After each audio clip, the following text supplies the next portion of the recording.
Bom, boa tarde a todos. Eu tenho uma impressão aqui da mesa que o som está muito baixo. É só impressão ou é verdade? Está baixo, né?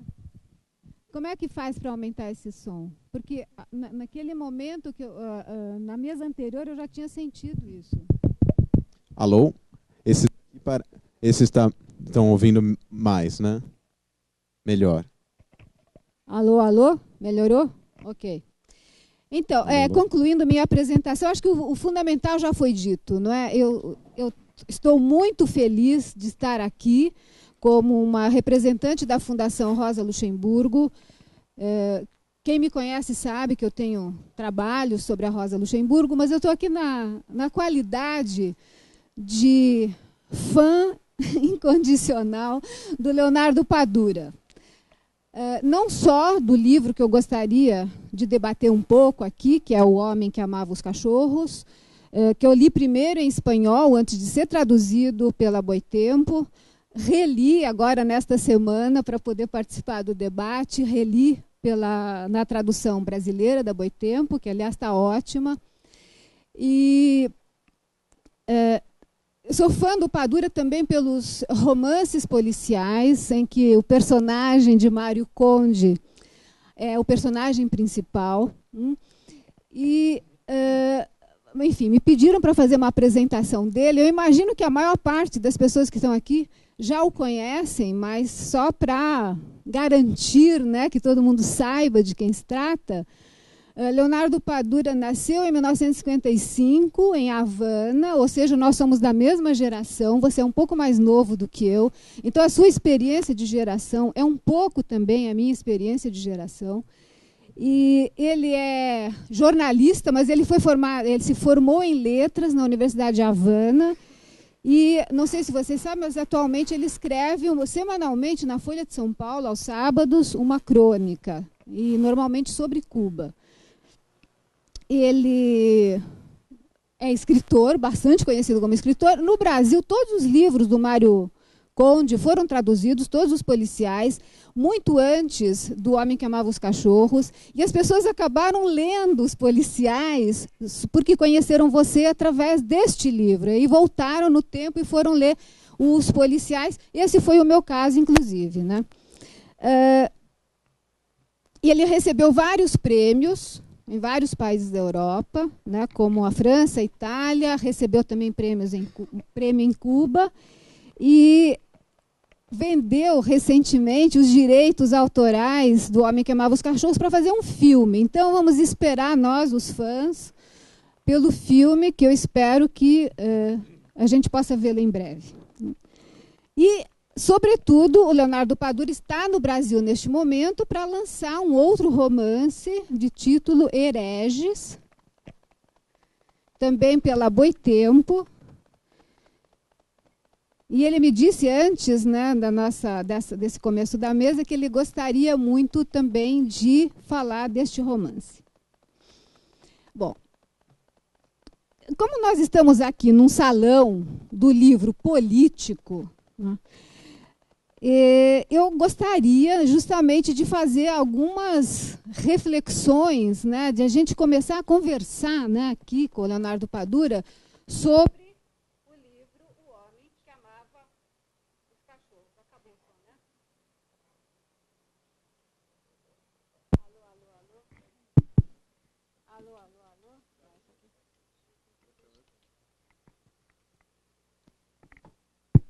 Alô, alô, alô? Melhorou.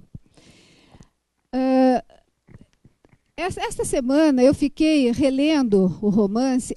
É um romance muito impressionante. Só por uma curiosidade minha, levante o braço quem leu o romance. Então.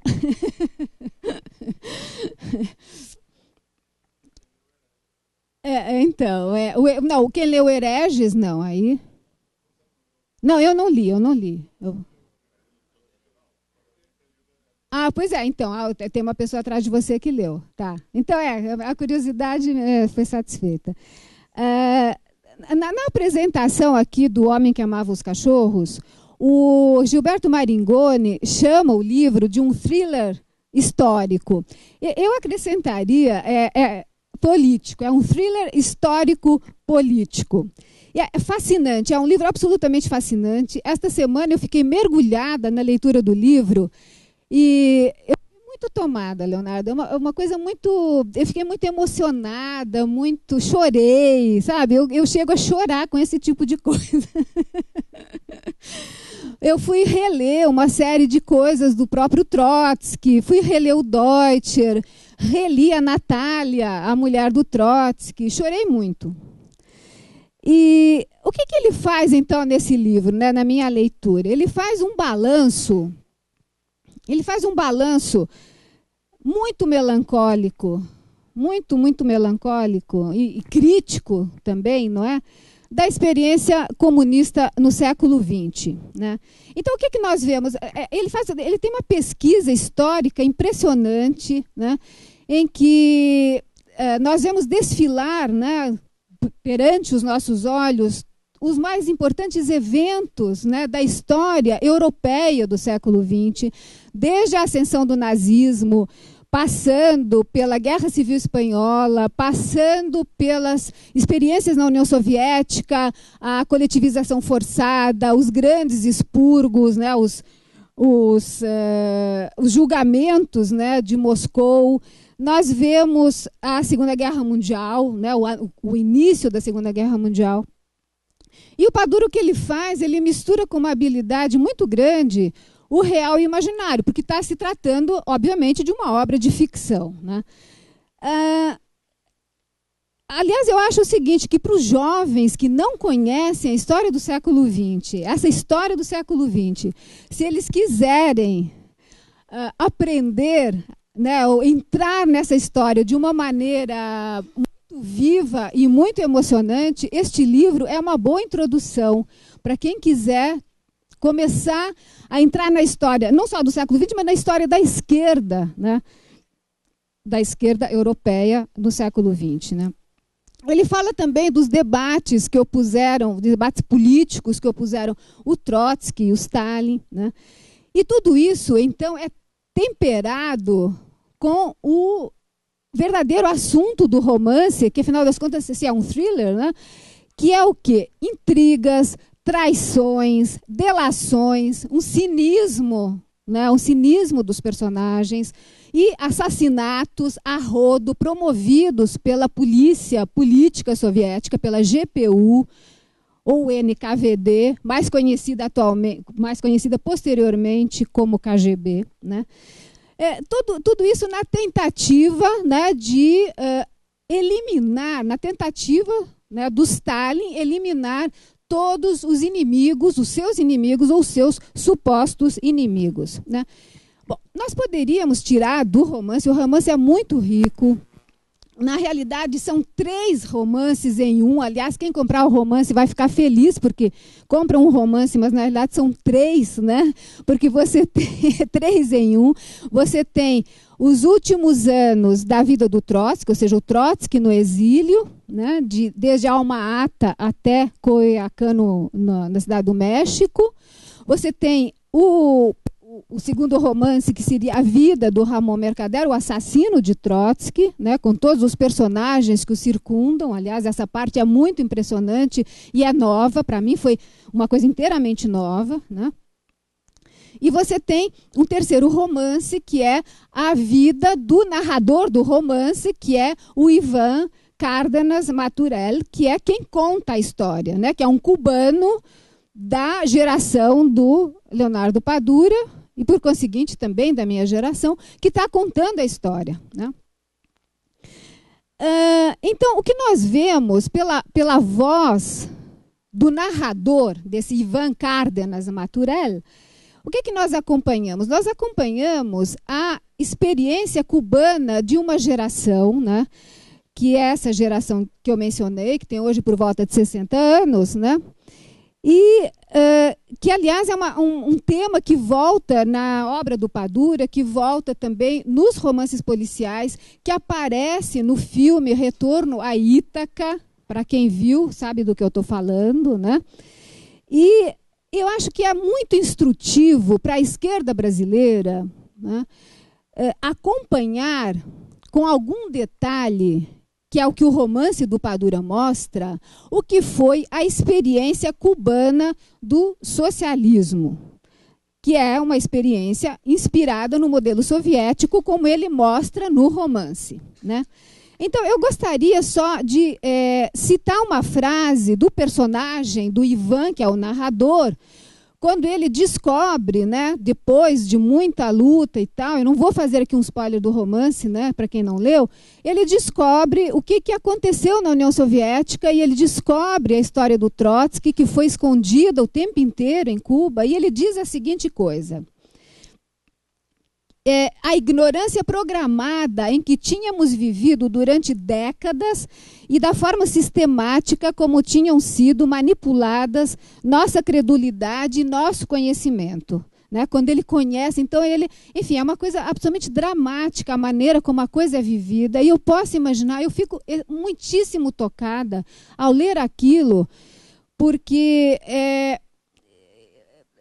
conosco, né, na esquerda ocidental, a gente também não pode dizer que conosco foi uma coisa tão diferente. Né? Vamos pensar o que ocorreu na esquerda ocidental. Né? Eu estava conversando com um amigo esses dias, que é um pouco mais velho do que eu, e ele disse, bom, nós descobrimos os crimes do Stalin, nós descobrimos isso na década de 70, né? Sabia-se o que é que tinha acontecido. Afinal das contas, o 20º Congresso da União Soviética, o famoso 20º Congresso, foi em 1956, mas acontece que aquele congresso foi uma coisa do estilo, bom, o culto à personalidade, foi criticado o culto à personalidade por parte do Khrushchev, mas não muito mais do que isso, se denunciaram excessos, etc., etc., mas basicamente o sistema continuou o mesmo. Então, não mais com a quantidade de assassinatos, enfim, de violência como havia, mas não mudou tanta coisa assim. Então,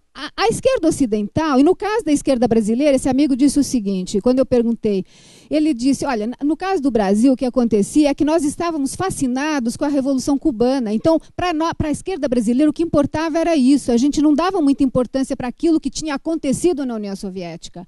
Ou seja, a esquerda ocidental, por isso é que eu digo que a experiência da sua geração, tudo bem, é diferente, porque vocês, é como se fosse assim, vocês tinham um atraso de 20 anos. Vocês descobriram, vamos dizer assim, com a Glasnost, com a perestroika e tal. Mas a esquerda ocidental, o que aconteceu é que ela também não quis ver. Ela também não quis ver. E os intelectuais franceses, vou falar dos franceses, porque são os que estão mais próximos de mim, os intelectuais franceses se recusaram a acreditar que havia campos de concentração na União Soviética. Um filósofo como Merleau-Ponty, em Humanismo e Terror, ele justificou os processos de Moscou de uma maneira extremamente ambígua. Então, é assim, nós da esquerda ocidental, né, não temos também muito de que nos orgulhar em relação a essa história. A coisa demorou muito e a coisa só veio de fato a público de uma maneira clara que ninguém podia negar, mas mesmo assim havia grande negação nos anos 70, quando o Solzhenitsyn publicou o Arquipélago Gulag. Essa que é a verdade. Bom, então, voltando. O personagem Ivan Cárdenas Maturel repete muitas vezes no romance, aliás, não só ele, muitos outros personagens repetem a palavra medo. Medo. Nós tínhamos medo. Medo do quê? Medo de pensar com a própria cabeça, medo de ter ideias heterodoxas, né? Medo de sofrer represálias. Dá perfeitamente para entender isso, né? Ou seja, em resumo, este romance, e é isso.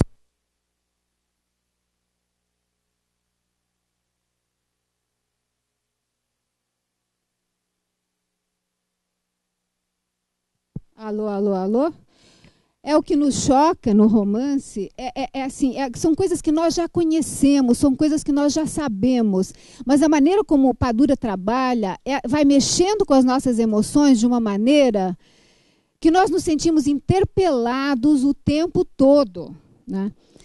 E nos sentimos interpelados porque o romance é a narrativa de uma gigantesca derrota histórica. Uma derrota histórica da experiência soviética, uma derrota histórica da experiência cubana e uma derrota histórica do Trotsky. Não dá para ter ilusões. Bom, o Trotsky ajudou a criar aquele sistema. Eu sei que é uma coisa muito polêmica o que eu estou dizendo aqui, isso dá pano para milhões de mangas, a gente pode debater, mas a minha pergunta agora para o Leonardo é assim, só para a gente começar o debate, depois dessa falação, é a seguinte: a minha grande curiosidade, né, é como é que foi a recepção deste seu livro em Cuba, porque esse seu livro mostrou uma verdade que não era conhecida a respeito dessa experiência, né? Então, como é que as pessoas reagiram ao livro, né? Ele serviu para esclarecer a verdade ou era alguma coisa que as pessoas já estavam pensando nisso? Enfim, eu gostaria muito de ouvir você sobre isso.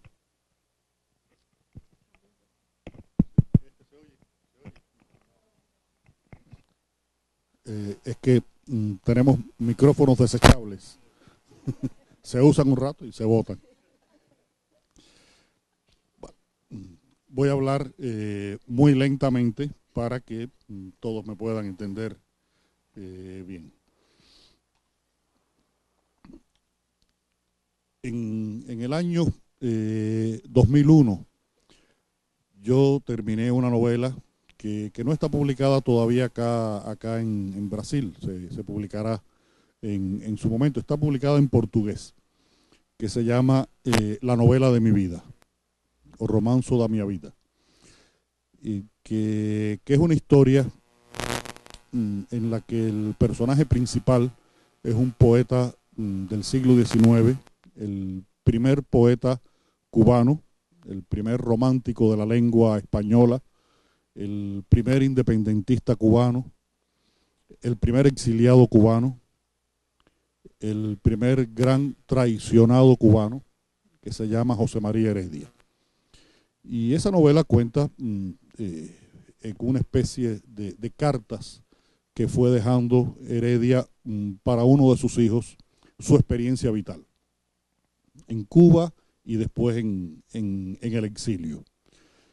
Y hay un momento de la novela posterior en el que uno de los hijos de Heredia está en una situación económica muy complicada y trata de vender esos documentos y cae en manos de un grupo de personas que deciden que esos documentos deben desaparecer, que la versión real de la historia de Heredia que cuenta él mismo no debía imponerse a la versión oficial que se había creado sobre la vida del poeta. Y hay un tercer momento en que un grupo de escritores cubanos de mi generación, uno de ellos ha tenido que ir al exilio por una delación o una supuesta delación que lo ha condenado a no tener trabajo en Cuba. Y este hombre regresa a Cuba a buscar, porque ha aparecido una pista de esos papeles escritos por José María Heredia, y viene y se reúne con sus amigos y hace, mientras busca los papeles, una especie de balance de lo que ha sido la vida de ellos.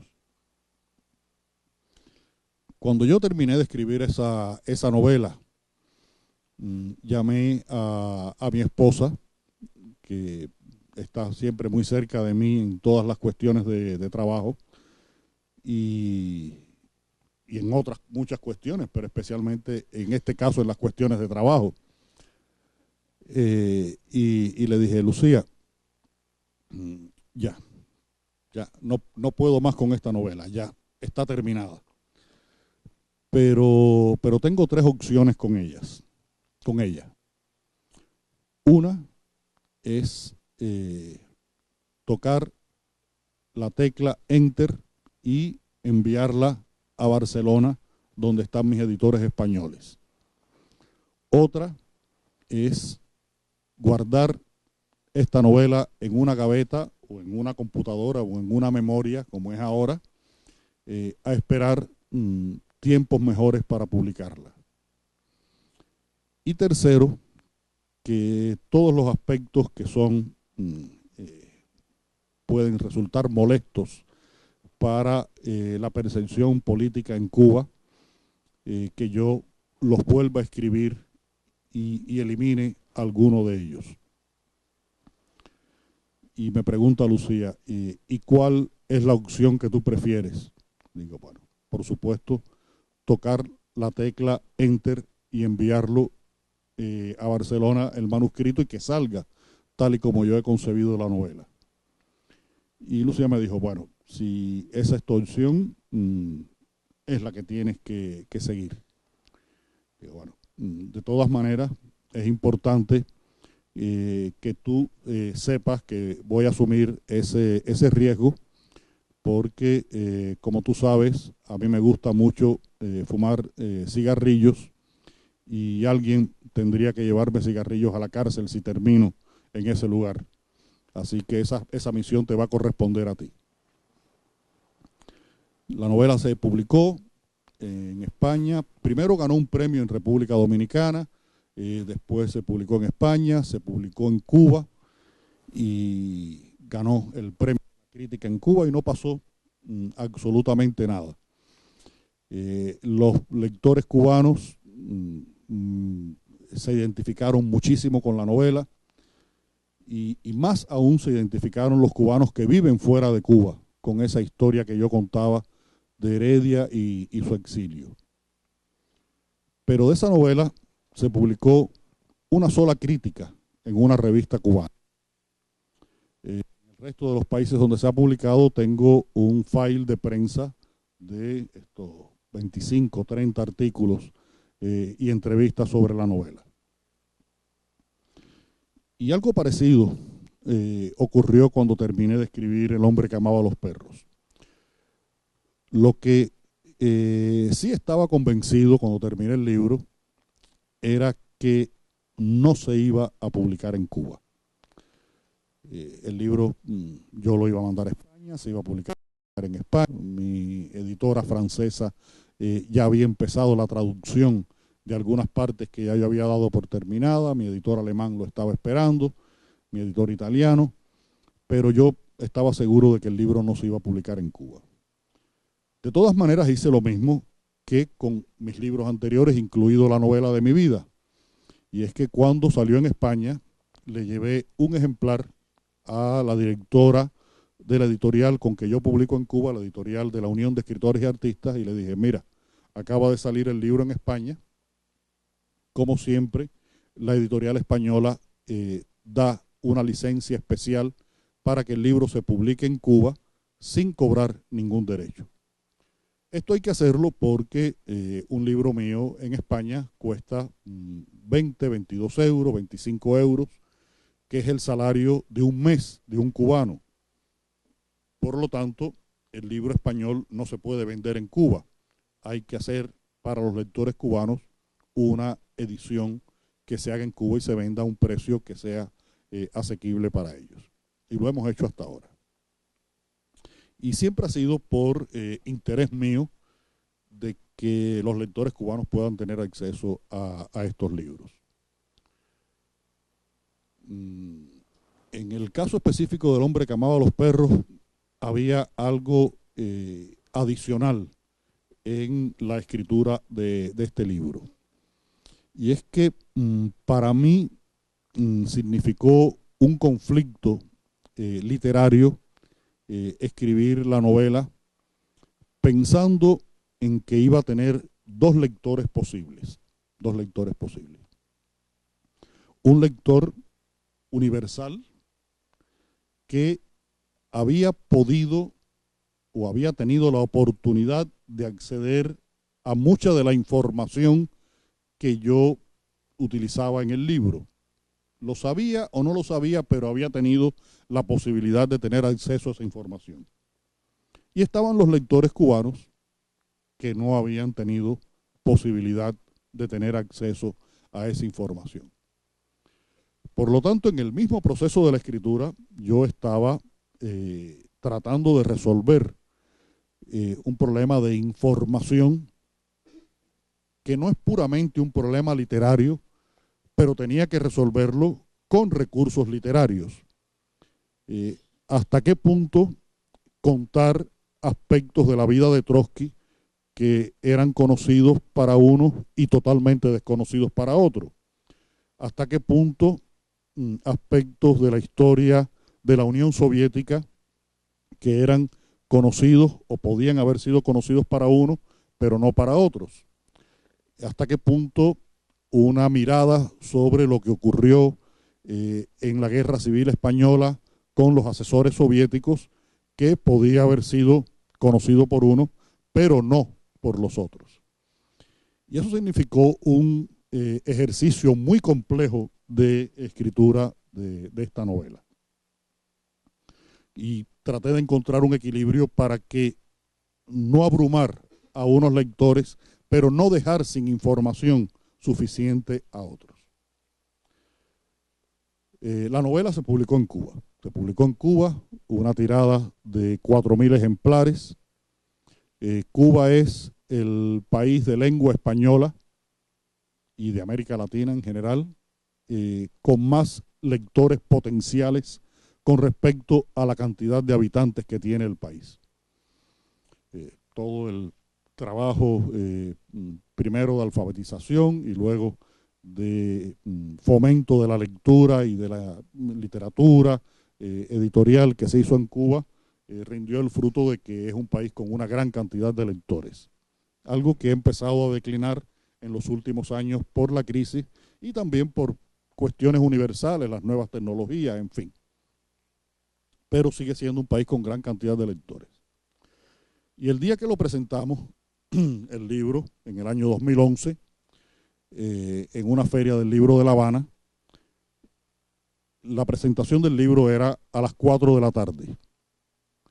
Y desde las 6 de la mañana había personas haciendo fila para comprar el libro.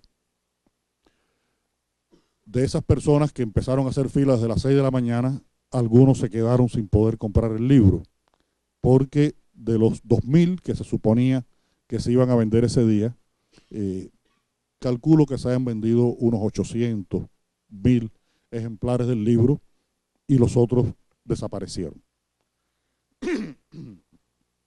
En la presentación yo dije que estaba asistiendo a un acto que a mí me parecía que era algo realmente importante, no solo para mí como escritor, sino para la cultura cubana, porque estábamos presentando un libro que yo, el autor del libro, pensé que nunca se iba a presentar en Cuba.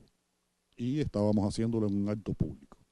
El libro se vendió en esa cantidad de ejemplares, la gente lo compró, la gente lo leyó.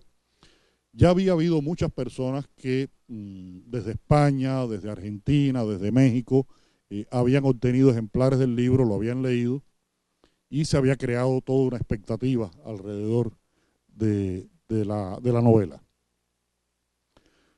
El libro ese año ganó el premio de la crítica, a uno de los mejores libros publicados en Cuba en el año, y al año siguiente fue decisivo para que yo ganara el Premio Nacional de Literatura, que es un premio honorífico que se da por la obra de toda la vida.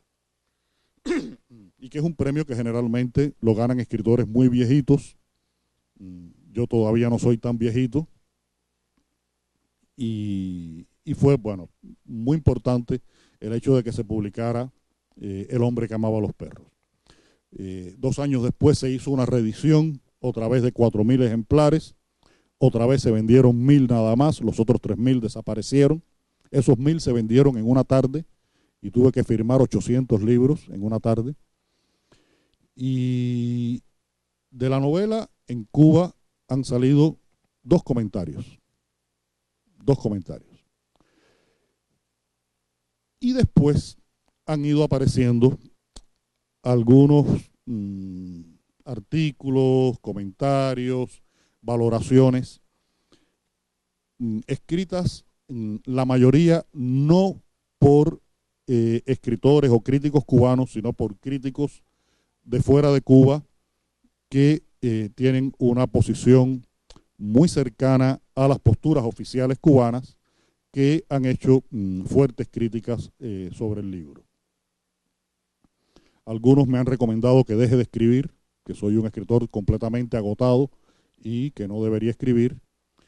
Y otros defendía tanto a Stalin en su crítica, que yo mandé a un amigo, hice un recorrido para que dijera que había descubierto que todavía quedaba viva una de las viudas de Stalin, porque solamente así se podía escribir aquella defensa absoluta de Stalin y el stalinismo que hacía esa persona. Y lo que ha ocurrido es que el libro ha tenido dos caminos en Cuba. Ha tenido el camino de los lectores y ha tenido el camino de la recepción oficial. Porque aunque han cambiado muchísimo las cosas en Cuba han cambiado mucho con respecto a la época en que Ramón Mercader vivió en Cuba, a la época en que Iván Cárdenas es enviado a trabajar a una emisora de radio porque escribió un cuento que no se consideraba políticamente correcto. Eso ha cambiado mucho. Ha cambiado mucho con respecto a la época en la que a mí me expulsaron de la revista cultural donde yo trabajaba y me mandaron a reeducarme a un periódico que dirigía a la Juventud Comunista. Esas cosas ya afortunadamente no ocurren de la misma manera, o si ocurren, no ocurren con las mismas consecuencias.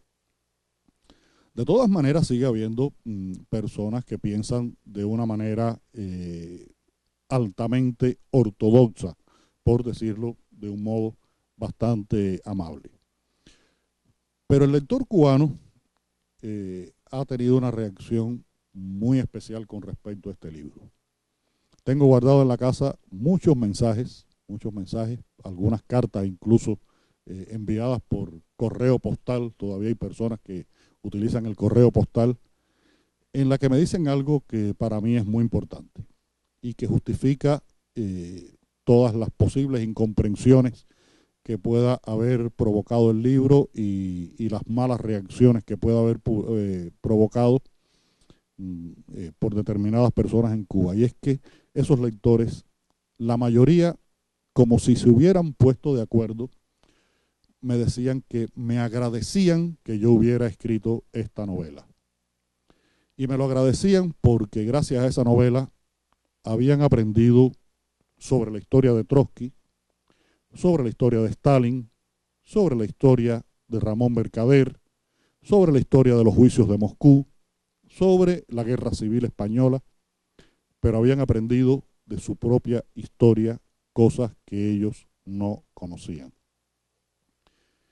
Y creo que si un libro, una novela, tiene esa capacidad de poder enseñarle a algunas personas que han sido mis contemporáneos, mis coterráneos, que hemos vivido todos la experiencia de un proceso revolucionario en Cuba, es capaz de enseñarles cosas sobre ellos mismos que ellos mismos no habían entendido, no habían procesado de igual manera. Creo que ese libro ha cumplido una misión no solamente literaria, sino también que ha cumplido una misión humana, política, social, muy importante, y eso me provoca una gran satisfacción.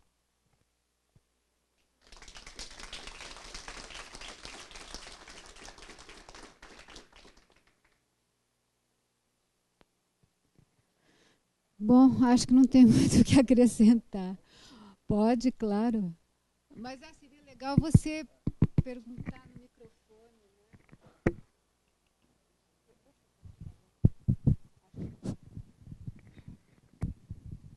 Entre 2009, que é a data da edição original, e novembro ou dezembro de 2013, que é a edição brasileira, em torno de 2011, se não me engano, estavam lendo o seu livro no original e o recomendaram. O ex-presidente Fernando Henrique Cardoso, numa entrevista à televisão, e a presidenta Dilma, numa entrevista a jornal. Como é que você se sentiu mediante essas indicações? E se em outro país você recebeu um apoio tão importante de tendências tão importantes na política local? Sí, a nivel de grandes figuras de la política, creo que Brasil ha hecho un estudio consciente del libro.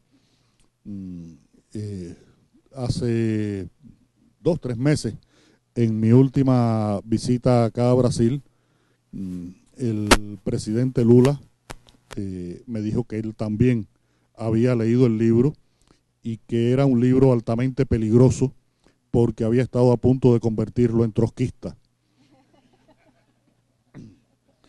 Y bueno, que figuras como Lula, Dilma, Enrique Cardoso lo hayan leído es muy satisfactorio, pero creo que es más satisfactorio que lo hayan leído tantos brasileños, en esa visita que estuve aquí, cuando estuvimos después en Río, que nos acompañó Ivana, la directora de Boitempo, me pasó algo muy satisfactorio para mí como escritor. Ustedes saben que todos los escritores tenemos un ego y ese ego necesita alimento, ¿no?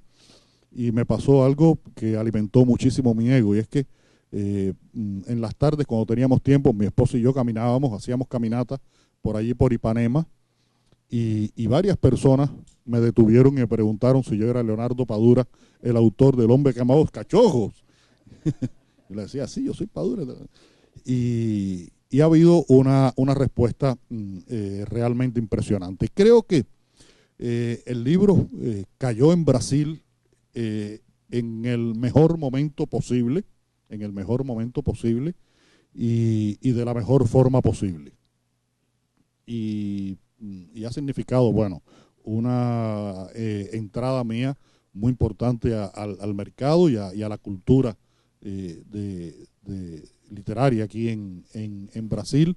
Espero que esa suerte siga acompañando también a mi novela Herejes, que no es una novela propiamente política, aunque puede tener muchas lecturas políticas, y que sirva para que también el personaje de Mario Conde, que cuando lo descubran más brasileños van a ver que tiene mucha relación con el personaje de Iván, con el personaje de esa otra novela que hablaba, de la novela de mi vida, porque es un personaje que yo utilizo para contar desde una perspectiva más cercana a la realidad cotidiana qué cosa ha sido la vida en Cuba a lo largo de estos años. Siempre desde una perspectiva muy generacional. Yo soy un escritor muy de mi generación, muy de una experiencia muy peculiar, porque yo pertenezco a una generación que fue una generación que participó y creyó en el proyecto revolucionario. Trabajamos para el proyecto revolucionario, participamos de él. Yo cuando tenía 15 años, en 1970, estaba en un campo de caña cortando cañas. Cortar cañas es tan difícil que los aborígenes cubanos, los indios cubanos se murieron, no resistieron ese trabajo, y hubo que traer negros de África para que pudieran hacerlo, y se morían cortando caña. Y a los 15 años yo estaba en un campo de caña con esta mano izquierda mía completamente destrozada de apretar el machete. Y como muchas cosas. Estuve en Angola un año trabajando. Afortunadamente no fui como militar, fui como periodista. Y estuve allí en Angola y vi lo que ocurría en aquel país y el trabajo que hacían los cubanos, los médicos y los maestros cubanos en Angola. Y muchas cosas más.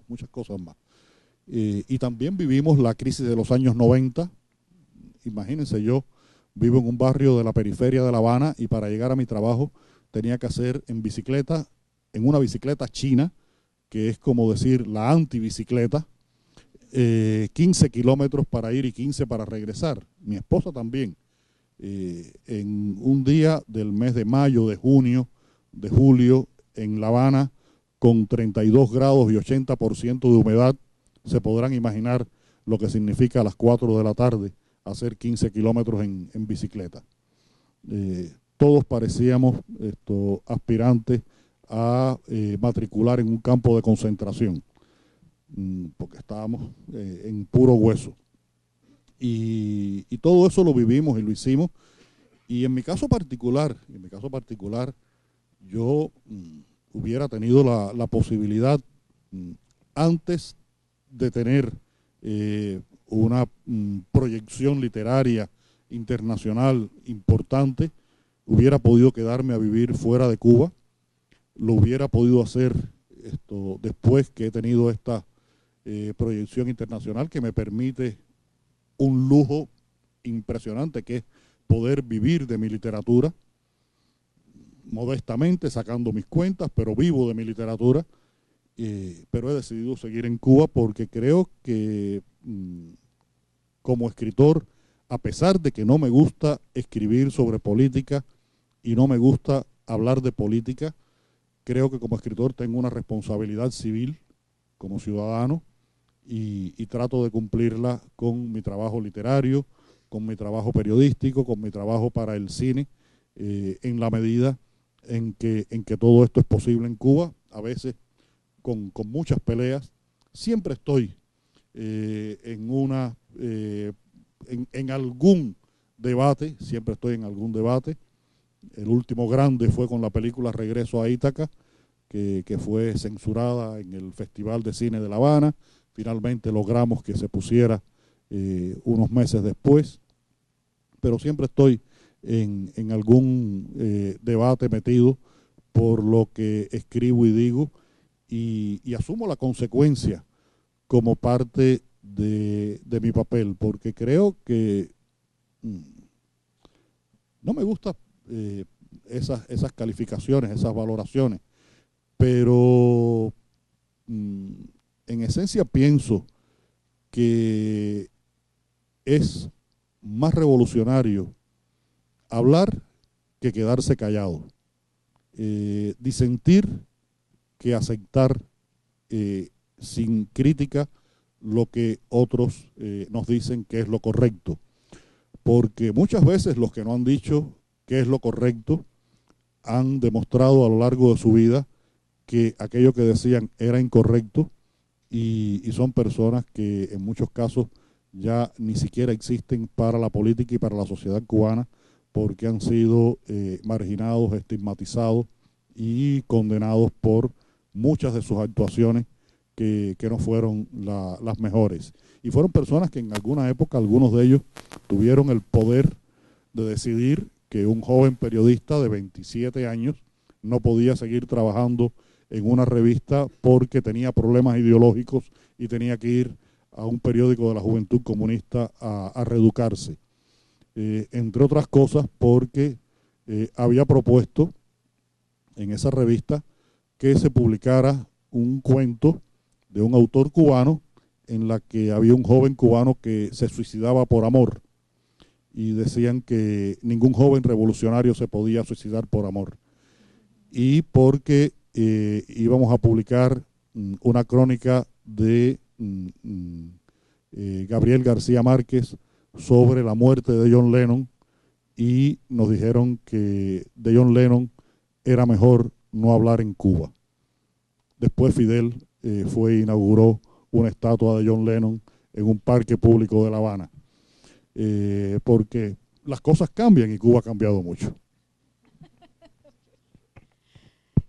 Eu só queria levantar, deixa eu só levantar mais uma questão. A gente tem um tempo razoável, e aí passa para o público, tá bom assim? Eu só queria levantar mais uma questão, só para uma coisa que é muito comovente no livro e que vale a pena a gente pensar sobre ela, né? Que é assim, né? Eu fiquei me perguntando, lendo o seu livro, como é que os seus personagens no livro explicavam a derrota dessa experiência comunista no século XX, né? E acho que digamos, a hipótese, né, mais convincente que é levantada pelos vários personagens é a falta de liberdade, né? E quando eu vi essa coisa da falta de liberdade, independentemente dos problemas econômicos, etc., mas a falta de liberdade para exprimir as suas opiniões, o que pensa da maneira que a pessoa quer, que a pessoa deseja. Eu me lembrei da Rosa Luxemburgo imediatamente.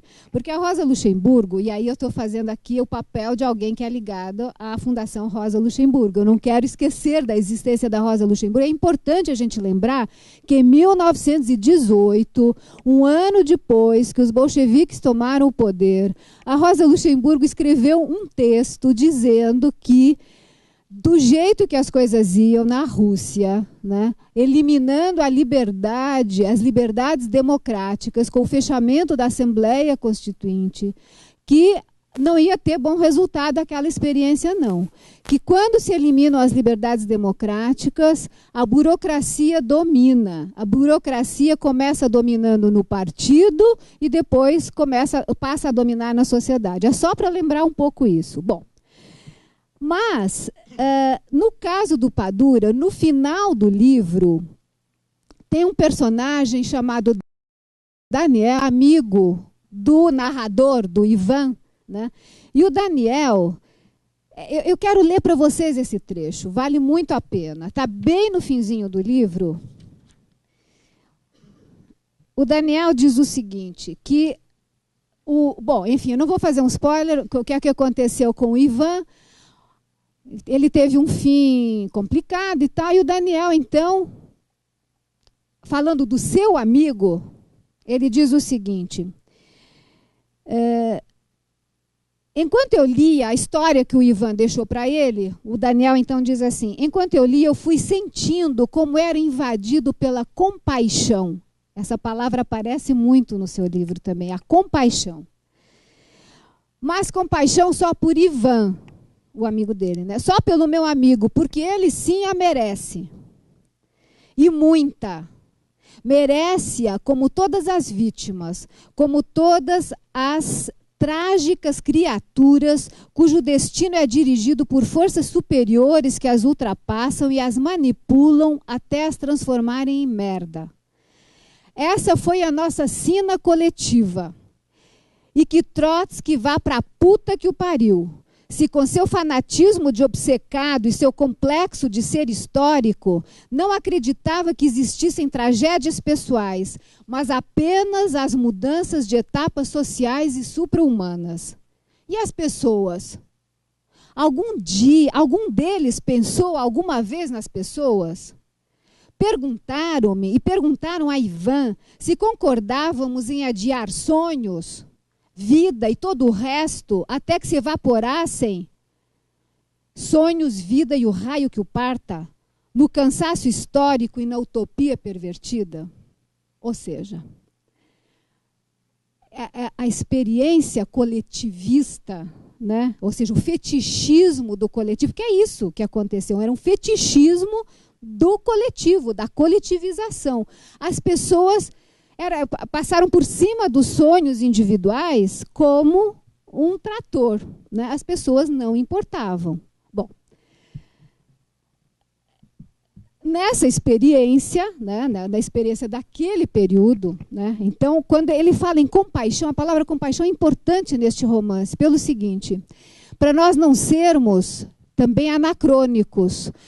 O romance do Padura não é anacrônico em momento nenhum, no sentido de fazer um julgamento daquela experiência passada como alguma coisa que não... Ah, que horrível, não entendo, que bobagem. Não, ele tenta entender por que as pessoas se comportavam daquele jeito. Por que alguém como Ramon Mercader foi transformado num autômato, mas como aquilo fazia sentido, de alguma forma, para aquela parte do mundo, aquilo fazia sentido naquele momento. Daí a compaixão. Compaixão porque ele também tinha sonhos. O Ramon Mercader tinha um sonho, tinha o sonho de transformar o mundo, só que transformar o mundo de uma maneira completamente equivocada, adulterada, de uma maneira vanguardista, vamos dizer assim, porque havia alguém que sabia o que era bom para todos, né, sem que os outros lá embaixo participassem dessas decisões, porque não havia liberdade, etc, etc. Enfim, essa ideia da compaixão é uma ideia importante, eu acho, né,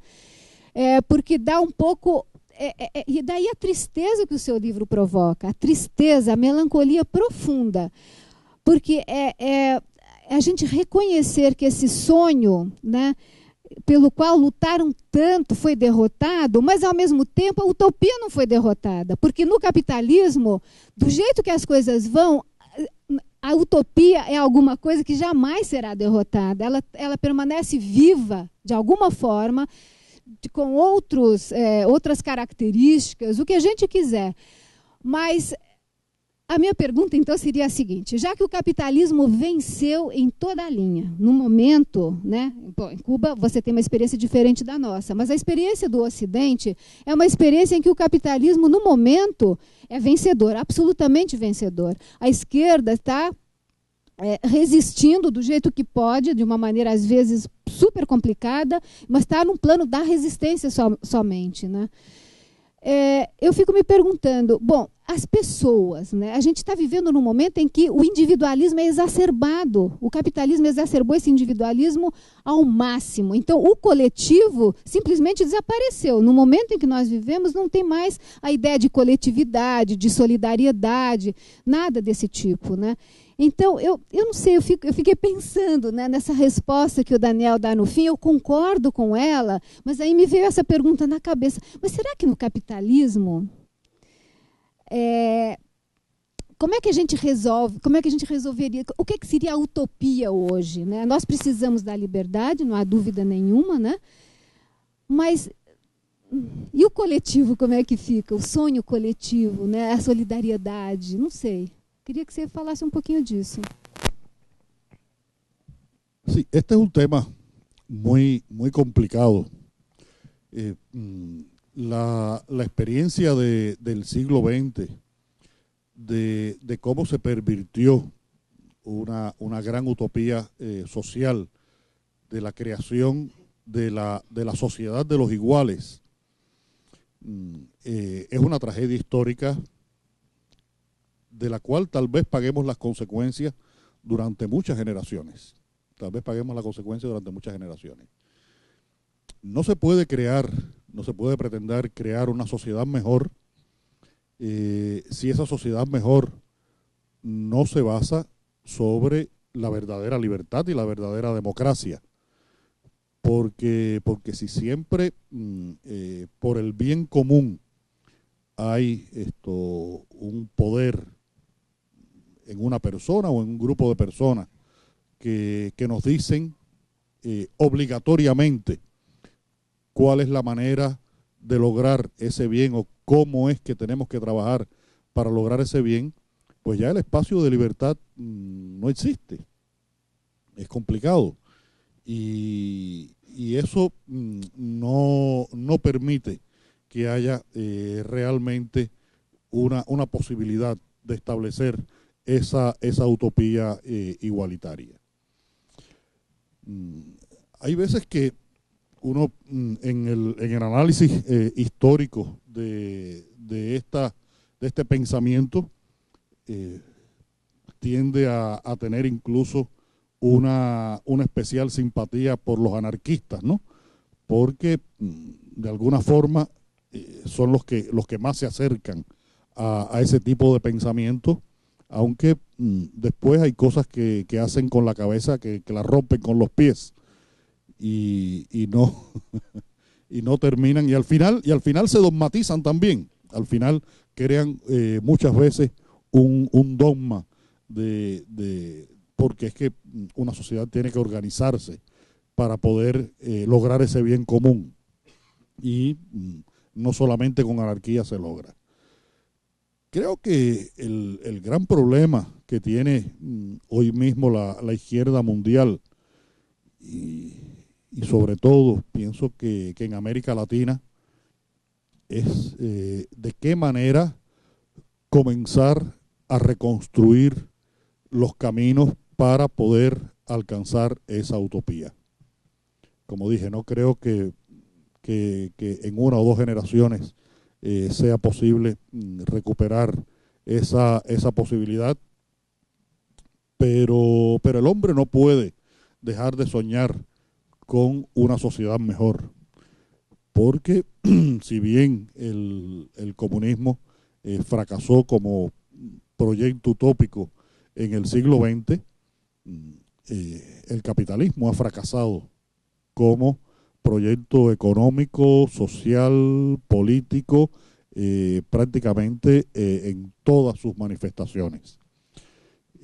Ya se sabe que, por ejemplo, América Latina lo conoce muy bien.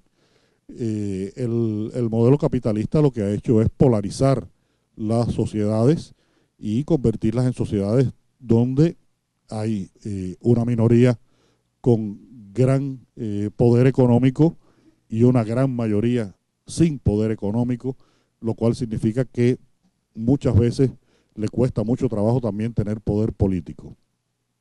Experimentos como el que ha ocurrido aquí en Brasil con el PT me parece que es muy alentador.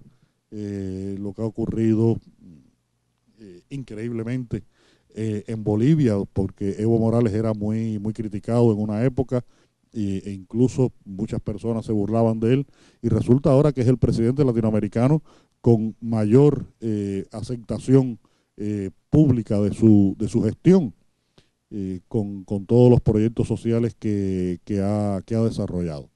Y así otros ejemplos: Venezuela con sus complicaciones, Ecuador con sus características, en fin. Y está el caso cubano. El caso cubano, que es muy complicado porque todos los problemas de Cuba, incluso los problemas sociales, políticos, de existencia mayor o menor de libertad, pasan por una esencia de la sociedad que es de las más difíciles de resolver, que es la económica. La economía cubana necesita encontrar una solución que haga factible poder, vamos a suponer que no lograr la gran utopía, pero por lo menos salvar los proyectos sociales que en Cuba se han establecido a lo largo de todos estos años. Porque para que los médicos trabajen gratuitamente, para que los maestros ofrezcan lo mejor de sí en las escuelas, para que las personas practiquen la solidaridad entre ellos, es necesario que haya una economía que sustente esa posibilidad. Y el propio Raúl Castro ha reconocido que la economía es la asignatura pendiente de Cuba. Y hasta tanto no se consiga una eficiencia económica, es imposible, o es difícil que se preserven todos los beneficios sociales conseguidos en estos años. Y ahora estamos en una situación que es una gran interrogación de frente al futuro, que es esta nueva relación con los Estados Unidos. Yo creo que es mucho mejor, sin duda, y soy optimista en ese sentido, que haya unas relaciones, si no normales, al menos cordiales con los Estados Unidos, que haya una situación de enfrentamiento, de hostilidad entre los dos países. Hemos vivido muchos años en esa condición y es complicado. Ahora queda pendiente un tema económico fundamental, que es el embargo, que todavía sigue existiendo. Y bueno, si algún día, en un futuro no muy lejano, se levanta el embargo norteamericano a Cuba, habría que ver lo que significa eso económicamente para Cuba. Es una situación muy delicada, muy difícil de predecir cómo se va a producir, pero ocurra lo que ocurra, creo que el ser humano, el hombre, sigue necesitando pensar que es capaz de construir una sociedad mejor, e incluso en las sociedades que hoy se consideran mejores, tener la posibilidad de soñar de que esas sociedades pueden seguir mejorando, de que el progreso es posible y que se puede llegar a él.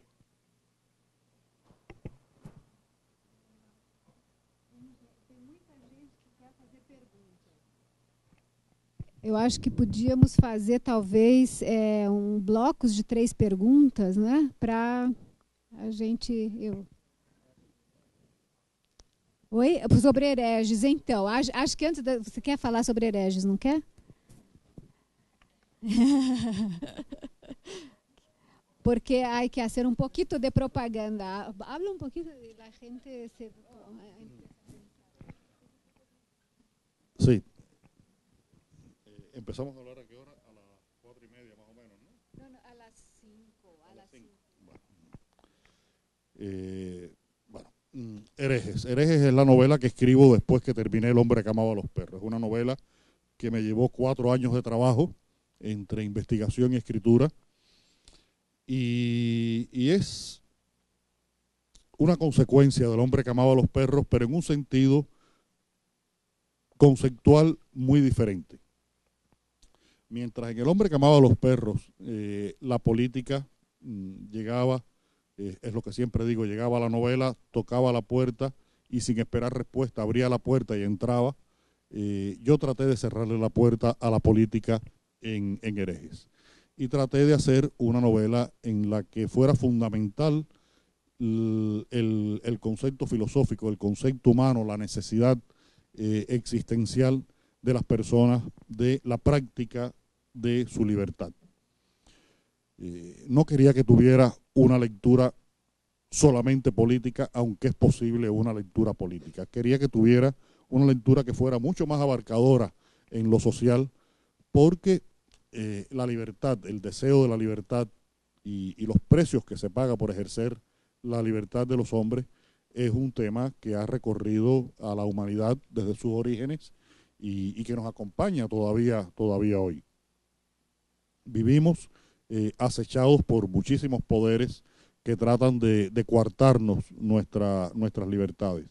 Algunos poderes conocidos y otros que son muy civilinos, que se ocultan mucho, como es el poder del mercado. El mercado prácticamente decide cómo vivimos cada uno de nosotros hoy, muchas veces sin darnos cuenta de que estamos respondiendo a las leyes del mercado. Pero bueno, en general es una novela que se mueve por la historia y por la geografía, con 4 historias.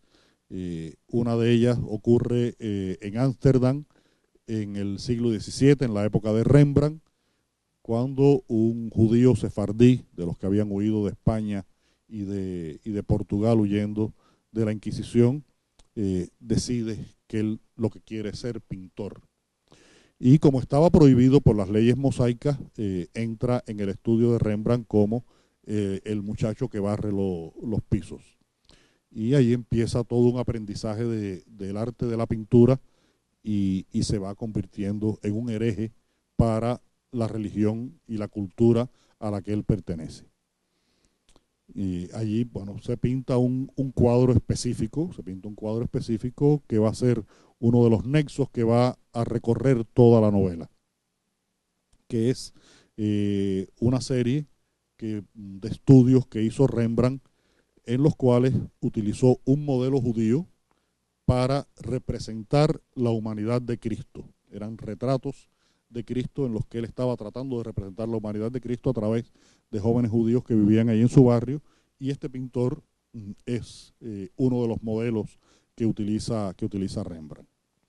Hay otra historia, que es la primera que aparece en la novela, no hay un orden cronológico en ella, que es la de un joven judío, pero askenazi, que está en Cuba esperando que lleguen sus padres, que vienen en un barco que después se hizo famoso, el San Luis, donde venían 900 y tantos judíos, a los cuales no se les permitió desembarcar en Cuba, ni en los Estados Unidos, ni en Canadá, y tienen que regresar a Europa en junio del año 39, y la mitad de esas personas murieron en el Holocausto. Y esta es la historia sobre todo de cómo un adolescente judío, sintiendo el peso histórico y personal de lo que significa ser judío, decide dejar de ser judío y convertirse en un cubano. Y es todo el proceso de apropiación de otra cultura de este personaje, muy inspirado en la historia real de un escritor de origen judío polaco, cubano, que fue muy amigo mío, Jaime Zaruski se llamaba, que era, siendo de origen judío y polaco, uno de las personas más cubanas que he conocido. Y bueno, este hombre tiene una historia turbia en Cuba, se va a los Estados Unidos como tantos judíos, pero ocurre que los judíos que vivían en Cuba, la mayoría se fueron de la isla entre el año 59 y 60. Fueron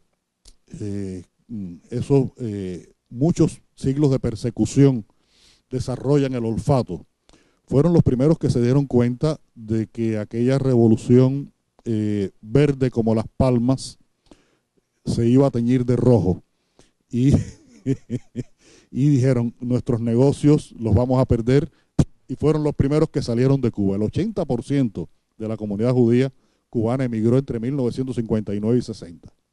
Pero este judío que vivía muy bien en Cuba y le gustaba vivir en Cuba, se fue en el año 58. Y hay una historia que Mario Conde debe investigar, porque el hijo de este judío ha venido de los Estados Unidos para saber qué pasó con su padre.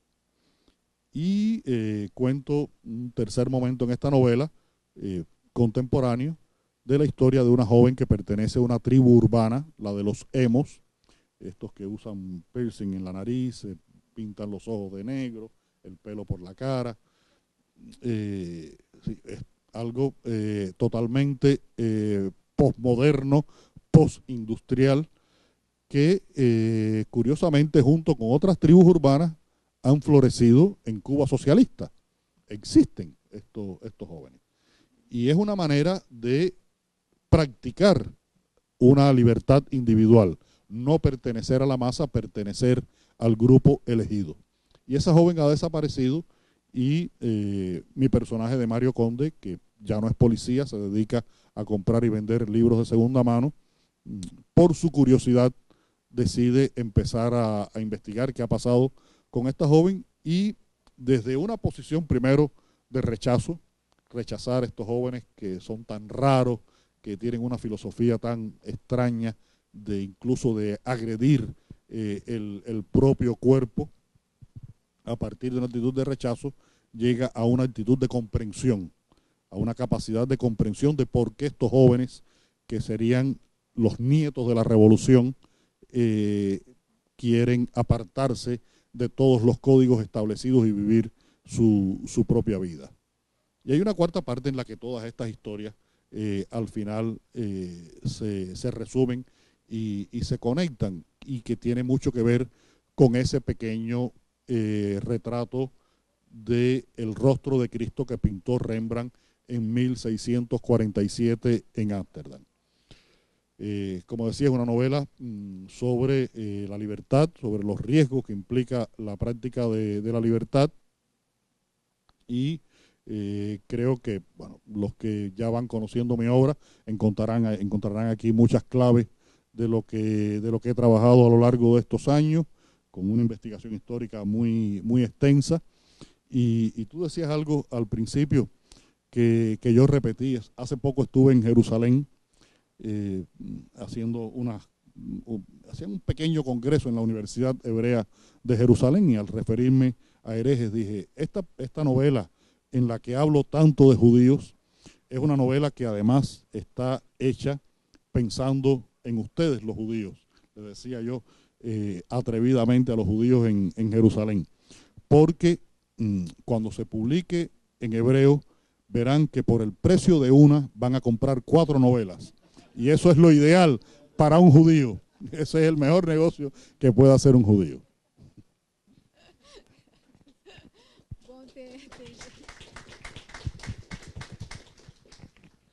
Nós temos ainda tempinho, né? Então as pessoas que têm perguntas a fazer podem fazer. Bom, tá me ouvindo? Se ouve? Fala o nome, né? Por favor, se identifica. Sim, claro. Eu sou Silvia César Misculin, estudora, e venho há alguns anos pesquisando a história de Cuba, sobretudo a questão dos intelectuais, escritores e publicações dos anos...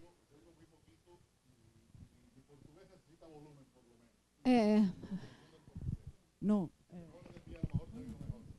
Si quieres que hable español. Sí, es mejor si hablas español. Yo no hablo. Yo me llamo Silvia César Misculin.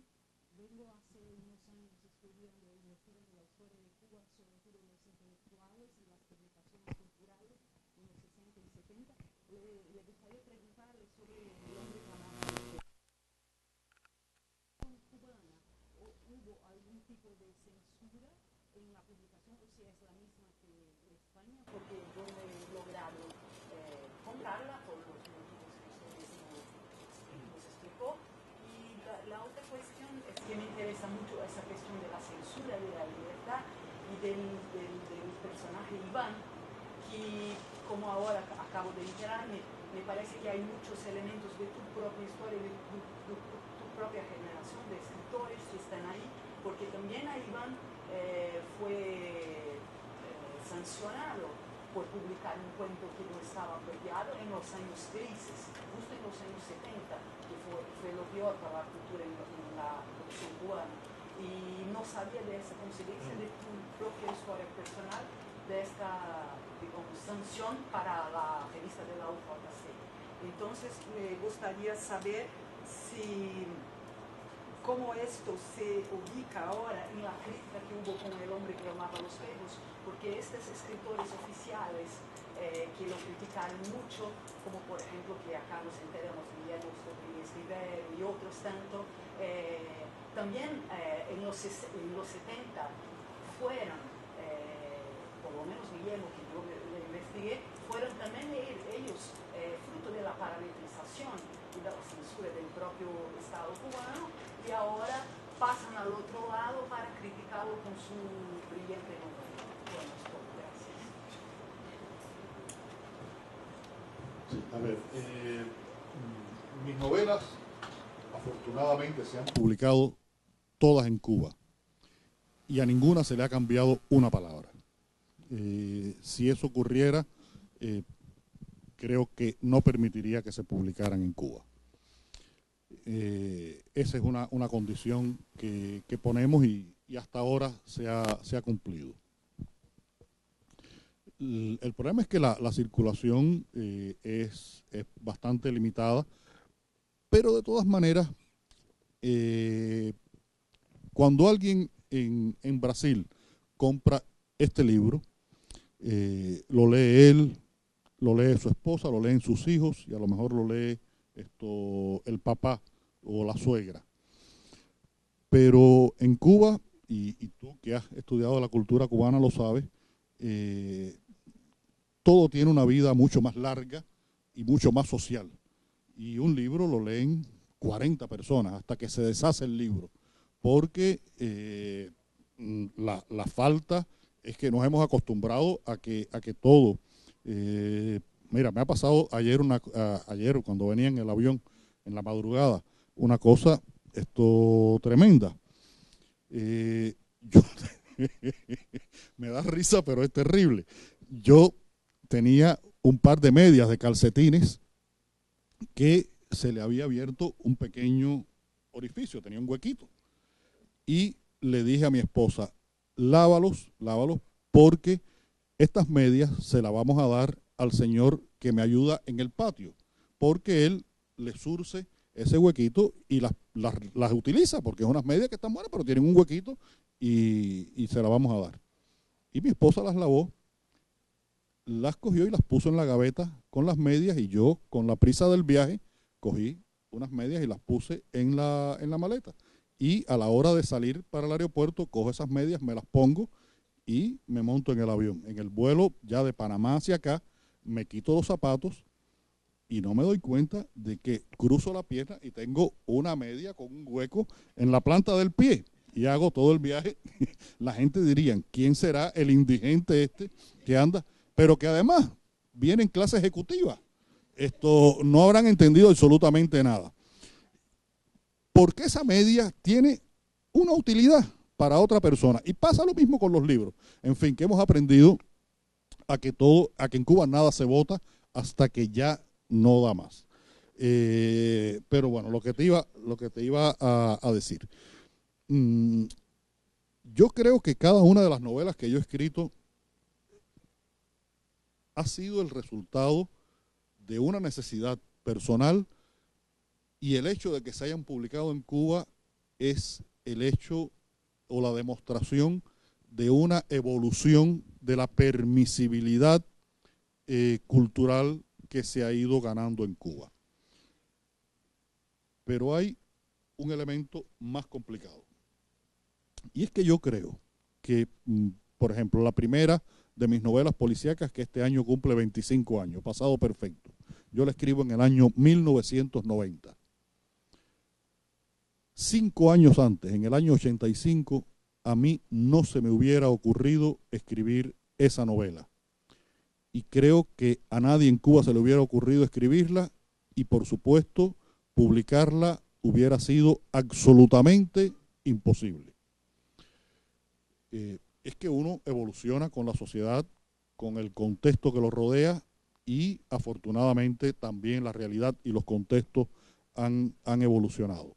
En los años 70 en Cuba se vivió una época de un férreo control cultural, de marginación de escritores, cineastas, músicos, bailarines, actores, por razones que hoy esto nos parece simpaticísimo que el Papa Francisco vaya a Cuba y le pida a todos los cubanos que recen por él, y en la televisión oficial un comentarista diga, y todos los cubanos vamos a rezar por usted, Santo Padre.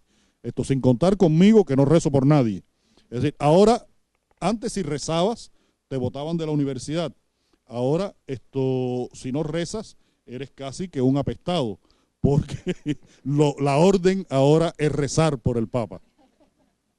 Entonces, cambian mucho las cosas, y bueno, creo que entre que no cuenten conmigo para los rezos antes de que me voten de una escuela de letras por rezar, es preferible que no cuenten conmigo, ¿no? Entonces, bueno, han cambiado mucho la situación. En cuanto a los mecanismos de censura, el problema es que la industria cultural cubana pertenece al Estado cubano y responde a los intereses del Estado cubano. Pero también lo que ocurre es que la industria cultural cubana ya es incapaz de responder a las necesidades de creación de los artistas cubanos.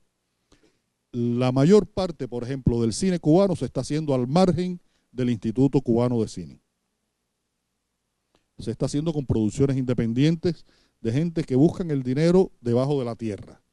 Algunos con más posibilidades, otros con menos posibilidades. La mayoría de los escritores buscan editoriales fuera de Cuba. Los pintores, galerías fuera de Cuba y exposiciones fuera de Cuba. Hay en Colombia, en México, en los Estados Unidos, en España, infinidad de actores cubanos que trabajan en esos lugares. Por lo tanto, lo que está ocurriendo es que, hay un caso que es más dramático porque ha sido muy acelerado, que es el caso de los deportistas. Se están yendo de Cuba una cantidad enorme de deportistas, al punto de que el béisbol, que es nuestro deporte nacional, en estos momentos está en una crisis absoluta, Y si ustedes perdieron en el Mundial con Alemania, nosotros en el Mundial de Béisbol perdimos con Holanda. Perdimos con Holanda. Es decir, más o menos lo mismo que les pasó a ustedes, nos pasó a nosotros. Imagínense ustedes los holandeses ganando a los cubanos en béisbol. Y es que la respuesta institucional que se le da a las exigencias sociales es mucho más lenta que la realidad. La realidad va a un ritmo y las respuestas institucionales van muy lentas. Y cuando se toman las respuestas institucionales, pues ya esa realidad se ha establecido. Se va a hablar, o ya se habla, de la posibilidad de la contratación de jugadores cubanos de béisbol en ligas extranjeras en el momento en que hay 200 jugadores de béisbol, los 50 de más talento jugando fuera de Cuba, 200 que ya juegan fuera y los 50 de más talento jugando fuera de Cuba, porque no se dio una respuesta en el momento adecuado por parte de las instituciones. Lo mismo pasa con el cine, lo mismo está pasando con la literatura. Sé que hay condiciones económicas que afectan todo esto. El cine institucional no se puede hacer porque no hay dinero. Las editoriales cubanas no pueden publicar más libros porque no tienen dinero. Pero hay que buscar alguna solución creativa, para resolver estos problemas. Y muchas veces la opción termina siendo, bueno, los productos que se han hecho al margen de las instituciones, si lo que reflejan no es lo que a mí me interesa, o si ese deportista no es una persona que hizo su gestión deportiva de frente a las autoridades cubanas, sino de espalda, pues lo margino, lo invisibilizo, lo censuro, que es más o menos lo mismo en distintos grados o categorías, pero es lo mismo. Y si Cuba está cambiando su modelo económico y social, tiene que entender que ese cambio va a provocar traumas, y hay que asumir esos traumas, y que la mejor manera de capitalizarlos es convertirlos en una parte de una crisis de crecimiento que también puede ser dolorosa, pero que es de crecimiento y no de estancamiento, porque durante muchos años la solución en Cuba fue la del avestruz, enterrar la cabeza en la tierra para no ver lo que estaba pasando. Todavía nos sigue ocurriendo con el tema de Internet. Se habla de Internet como del enemigo, y hay que, de una vez, se debe entender que Internet es el siglo XXI y que vivimos en el siglo XXI, y que eso que yo comentaba antes de una nueva utopía no se puede hacer. No se puede pretender que hagamos ahora la Revolución Francesa, porque si hacemos la Revolución Francesa ahora sería un acto absolutamente contrarrevolucionario. Cada momento histórico necesita que se respondan a las exigencias del momento histórico.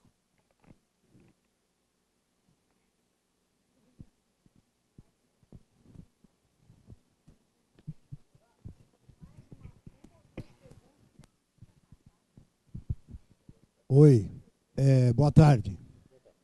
Eu queria agradecer a Isabel por ter contado um pedaço do livro que eu ainda não li. Depois a gente conversa lá embaixo. É o seguinte, um crítico brasileiro chamado Antônio Cândido fala de uma metodologia de análise da obra literária em que ele analisa a obra interna e externamente. Ou seja, o que há de propriamente literário na fatura do seu livro e o que há de assuntos externos, o político, o social, o cultural, etc. Né?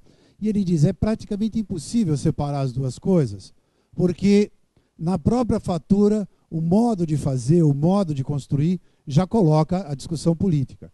Foi isso que aconteceu no seu livro, né? Até onde eu tenho percebido que você, mesmo dizendo aqui que não gosta de falar de política, fala de política o tempo todo, né? O seu livro é claramente político, né? Como é que foi esse conflito do escritor, então, com uma postura aí, tirando de lado o externo, censura, ambiente político nacional, etc., etc., mas o momento em que você está com o seu personagem, com a sua história em andamento? Como é que é isso? Como é que você lutou como político dentro da sua obra? E nos hereges também, né? Você fala, pode haver uma interpretação política? Imagino qual foi a reação em Israel quando você fez essa broma.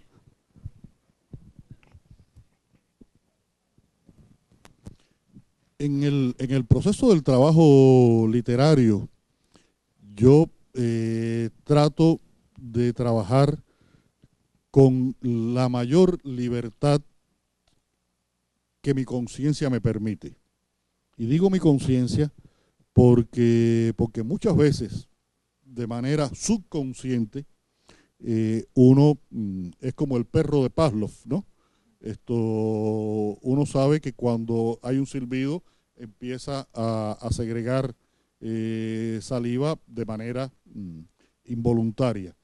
Y uno sabe que hay cosas que pueden, de manera incluso asumida ya subconscientemente o muy profundamente consciente, de que pueden ser complicadas. Pero trato de escribir con la mayor libertad de que soy capaz, a pesar de esas posibles limitaciones. Porque creo que, primero a los censores hay que darle trabajo. Hay que darle trabajo, porque si uno le garantiza el trabajo al censor, gana su salario sin hacer nada. Y fue lo que pasó con una película como Regreso a Ítaca, por ejemplo, que es una película que alguna persona decidió que no era apropiado exhibirla en Cuba porque daba una visión muy pesimista de la realidad cubana. Pero lo curioso es que les resulta pesimista que haya una generación que hable del desencanto. Es decir, una generación, lo que decía ahorita, los que cortamos caña, los que fuimos a Angola, los que pasamos todos esos años difíciles del periodo especial en Cuba, que expresemos un desencanto. Pero ¿no les parece raro, sin embargo, que haya películas que se presentaron en esos mismos días en La Habana, que son la visión de la generación del post-desencanto? Los desencantados creímos. Ya ahora hay una generación que no cree en nada. Hay una película que se llama Fátima o El Parque de la Fraternidad, que es la historia de un travesti que se presentó incluso con promoción en Cuba. Y es una película en la que es un país el que se representa, en el que aparentemente no hubo una revolución. Es una sociedad en la que uno dice, bueno, ¿cuáles son los valores que quedan, los valores humanos, el humanismo, esa utopía que queda aquí? Y como ese cine se ha hecho mucho, y como esa literatura también se ha hecho mucha. Pero como que no habla de dónde sale ese estado de post-desencanto, pues bueno, todo el mundo parece que lo acepta de una manera mucho más normal. En lugar de cuando se habla del desencanto o se habla de las razones por las cuales se pervirtió la utopía del siglo XX.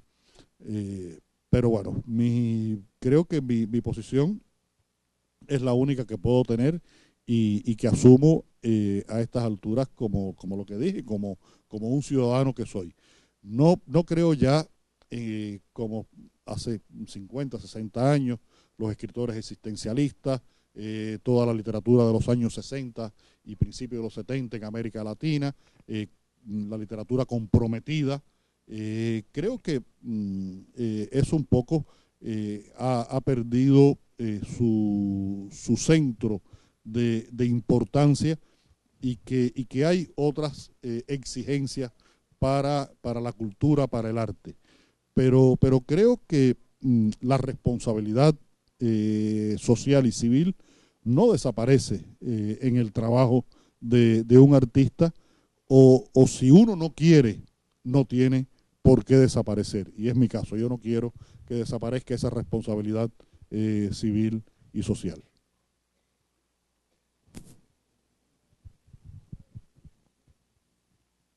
A última, tá? A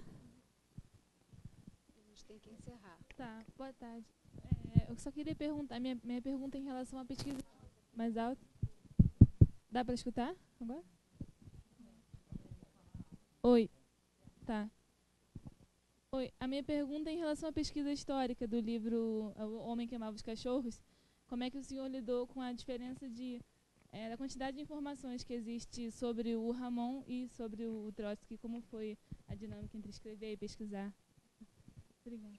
Sí, encontrar documentación para hacer este libro fue muy complicado, porque como se podrán imaginar, en Cuba no existe la bibliografía que yo necesitaba para poder trabajar este libro. Y cada vez que iba a España regresaba con una maleta de libros. Me pasó una vez que regresaba a Cuba, yo siempre regreso a Cuba con una maleta de libros, o dos, porque vivo de los libros, y además, como los libros míos se publican en España, en Francia, en Italia, tengo que traer de esos libros a Cuba, y siempre regreso con dos maletas de libros.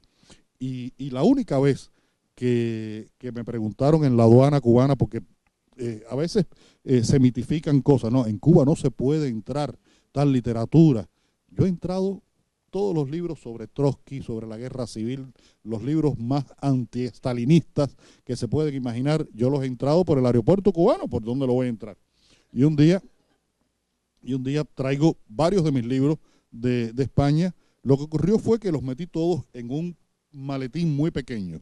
Y me paran en la aduana. ¿Qué lleva usted ahí? Bueno, no, yo libros. ¿Y qué libros lleva? ¿No? Mis libros. Y bueno, déjeme ver. Bueno, saco 2 o 3 y dice, no, está bien. El problema es que el otro día había una persona que entraba en Cuba con 60 Biblias. Y eso no lo podemos permitir. Estos son los mismos que están diciendo que rezar por el Papa. Y entonces, como ya mi problema se había resuelto, dígole, y ahora fue que descubrieron que la Biblia es un libro subversivo. Fue ahora que lo descubrieron, porque eso hace mucho tiempo que otras personas lo descubrieron, ¿no? Y bueno, fue una investigación muy complicada por esa necesidad de buscar información. Y ocurrió algo con estos dos personajes que tú preguntas, que es muy importante en el libro. Trotsky es un hombre que su vida está biografiada día por día, desde que nació hasta que murió, incluso después que se murió, porque incluso tiene una autobiografía, Mi vida, que termina en el año 1929, y por eso yo empiezo mi novela en el momento en que Trotsky termina su autobiografía. Entonces hay una sobreabundancia de información respecto no solamente a su biografía, sino a su pensamiento, a su labor histórica, sobreabundancia de información. Pero Ramón Mercader solamente existe porque fue el hombre que el 20 de agosto de 1940 le clavó el piolet en la cabeza a Trotsky. El día antes nadie sabía quién era Ramón Mercader. Pero es que incluso el día después de haber matado a Trotsky, tampoco nadie sabía quién era Ramón Mercader. Ese hombre se llamaba Jacques Mornar y salió de la cárcel llamándose Jacques Mornar 20 años después. Y todavía, cuando muchas personas se referían al asesino de Trotsky 15, 20, 25, 30 años después, seguían hablando de Jacques Mornar y no de Ramón Mercader. Lo cual implicaba que la información que existía sobre Ramón Mercader era muy poca y muy manipulada, en el sentido en que le habían creado una personalidad y le habían creado una historia. La única biografía más o menos organizada que existía sobre Ramón Mercader era un libro de apenas 200 páginas que su hermano Luis Mercader le había dictado a un periodista español. Y por supuesto que era un libro que trataba de rescatar a la figura de Ramón. El malo de toda esa historia era ya estamos hablando de los años 90, en España viviendo Luis Mercader. El malo de toda esa historia eran Stalin y Beria. Ramón era un pobrecito que lo mandaron a clavarle el piolete en la cabeza a Trotsky. Y la propia familia de Mercader, se negó a hablar conmigo, a darme información. Pude hablar con un primo que vive en Barcelona todavía y me dijo algo que me sorprendió. Me dijo: mira, Leonardo, en estos momentos tú sabes más de Ramón Mercader que yo, porque la parte de la familia a la que yo pertenezco, mi madre era prima hermana de Ramón. Mi padre él se llama Pau Mercader. Mi padre era primo hermano de Ramón. Pero a nosotros nos educaron diciéndonos que esos Mercader comunistas eran otra familia, que no eran familia nuestra, porque los Mercader era una familia burguesa de Barcelona. Y después de la guerra civil, te podrás imaginar que decir que tenías un pariente comunista, nadie quería decirlo en España, y menos si eran gentes como Ramón y su madre, Caridad Mercader. Por lo tanto, fue muy complicado lograr ese conocimiento, pero a la vez fue muy beneficioso desde el punto de vista artístico, porque me permitió establecer un contrapunto entre la sobreinformación y la poca información. Y de esa manera creo una dinámica entre los dos personajes en la cual la víctima y el verdugo se iluminan y se complementan unos a otros, porque muchas de las cosas que se llegan a conocer de Ramón Mercader se llegan a conocer a través de Trotsky, porque ese señor Jackson Monard, o Frank Jackson, como se llamó también en ese momento en el que está en México, se le puede construir una pequeña historia a partir del conocimiento que tuvieron las personas cercanas a Trotsky de este personaje. Y después la historia posterior es muy complicada, porque en Moscú se le permitía reunirse nada más que con un grupo de personas a Ramón Mercader, y en Cuba con un grupo de personas más limitado todavía. En Cuba era Ramón López, y incluso cuando lo entierran en Moscú, lo entierran como Ramón López, no como Ramón Mercader. Es decir, que solamente después de los años 90, cuando desaparece la Unión Soviética, es que en su lápida, en el cementerio de Moscú, donde está enterrado, él recupera su apellido de Ramón Mercader y empieza a ser una figura de la que se empieza a tener algunas noticias, pero que todavía siguen siendo muy tergiversadas, muy manipuladas, como fue toda la vida de Ramón Mercader.